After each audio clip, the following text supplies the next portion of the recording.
It's not just me, right? A lot of people are getting a lot more skeptical of reading goals. You know, reading so many books a year or keeping up that little pesky reading streak. Here's some examples. They're like, oh, I set the book goal for 200. And it's like June right now. And you're like, okay, so I've only read 10 books so far. Not going to be reading 190 in the next 6 months. But if you get 3, 6, 9 months into a year and you realize you're way behind on your reading goal, you're going to start to feel that pressure, or you might even feel like a failure. So we set ourselves these goals of getting through X amount of books a year. But then I think for some of us that can really kill the joy of reading. At the same time, I can't help but notice that so many reading challenges and reading events seem so fun. For example, although I didn't participate this year, I saw a lot of people really enjoying the Summerween readathon. Summerween is a readathon that I love to host every single July, and basically the whole goal of Summerween is just to bring the spooky Halloween vibes into the summer. Happy Summerween! We're starting the first reading vlog of Summerween, and I'm so excited because I have so many fun spooky books on my TBR that I just can't wait to get through. Super excited for this. Truly, it always feels like a holiday every year, and I'm excited to read with everybody. And while it was not a readathon, I saw so many people participate in Indie Bookstore Day, where they went on book crawls around the city they lived in, bought some books, and reviewed them. They had a blast. And whenever I've participated in a readathon or something fun with the community, I've also had so much fun. So I kind of sat with myself for a second and wondered, why do reading goals bring me such a feeling of dread and a sense that it's destroying my enjoyment of reading?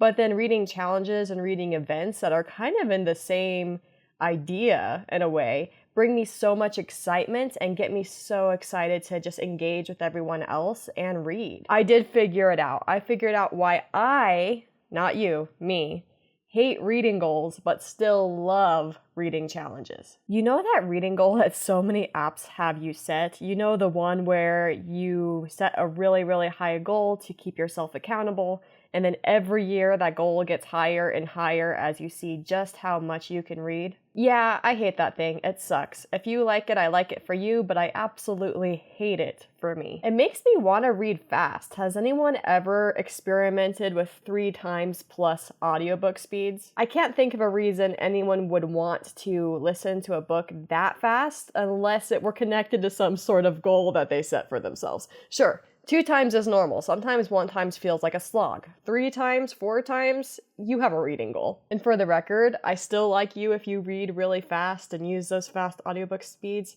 When it comes down to it, we're all still readers in a world where not that many people read. It also makes me want to read small books. How am I supposed to be reading this or this if I have to get through a new book every 2 to 3 days to meet my goal? And the counter definitely is, if you don't want to worry about reading fast or reading big books, just don't set your goal that high. And that's actually what I do. I'm pretty sure I met my goal that I set in Fable by April of this year. But if the advice is to set your reading goal so low that you don't even think about it, what is the point of having said goal? And side note, if you are a new reader or you are a well-adjusted person with multiple hobbies and you're setting yourself a goal for accountability that is actually really realistic, like, I don't know, a book a month or something, this is not meant for you. That's completely normal, and I bet that's what the goal thing was meant for in the first place.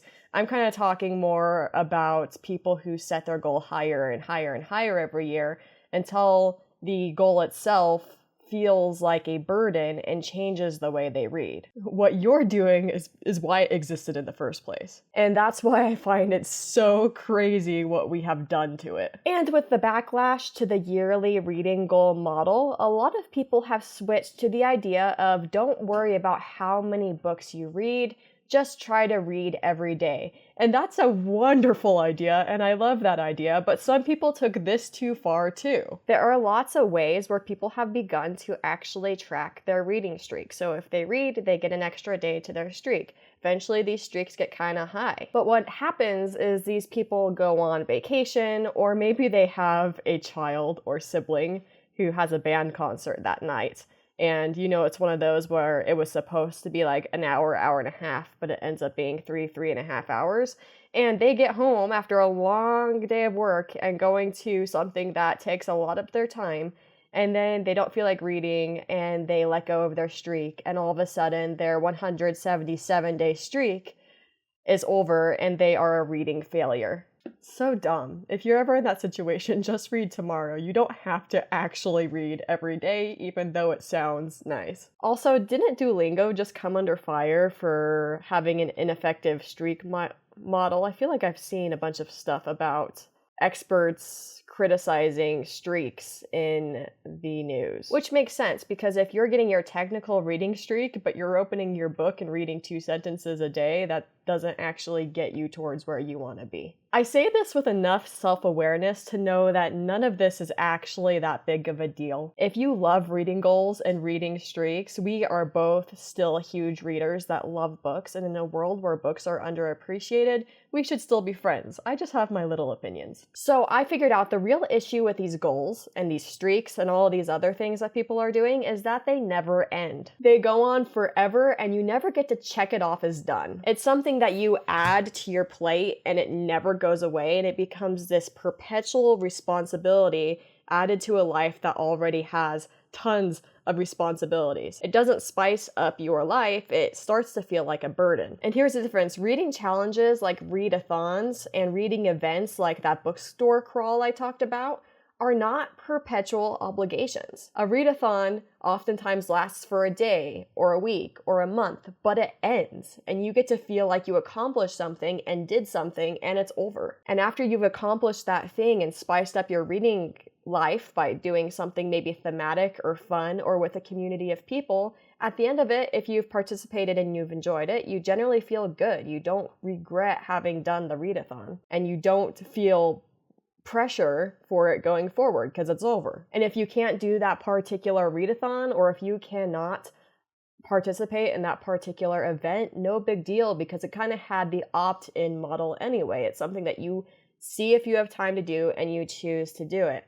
Oftentimes when you are using the reading apps and things like that, it feels like the reading goal thing is more of an opt-out. You have to actively choose not to do it because it kind of goes in your face all the time. As an example of how much fun I've had with readathons in the past, I once participated in the Tome Topple readathon, which was a readathon where you are trying to read some of the big books that you have waiting to read. And it's so cool, and it's fun to see you and the community you're participating with tackle something that's hard. Reading long books can sometimes be hard, and doing that as a community sort of event that lasts for a limited amount of time is fun. Maybe someone's doing it with you in real life and talking to them is fun. Maybe you're just joining a Discord server or engaging in some YouTube comments. But regardless, when it's more of an event or a readathon, you get to engage with the community and actually feel like you're doing something, and it does sort of spice up your life because it's not forever. I do feel like we're going in the wrong direction though. Reading events and challenges, readathon type things with a clear topic and a clear timeline that ends seemed to kind of peak about 5 years ago. I've seen fewer of these challenges and events and readathons over the years, and I've seen more and more of a focus of people working on their own individual goals. And I kind of actually get it. Putting together events like this is something that takes someone's time. They generally have to have a following, and they generally have to put a lot of energy into hyping people up to participate. So there is a lot of probably underappreciated work that goes into making these things happen. So the fact that they're kind of declining in many ways makes sense. If there's not enough engagement, that's going to be hard to pull off. And also, maybe I'm completely off base. If readathons and events are somewhat declining in some ways, they still exist. But if they are in decline, and if reading goals are what people want, then that's great, and I'm just the one that's different. I do not want to engage with these goals though, and I am not changing my opinion. For me, maybe not for you, reading goals suck.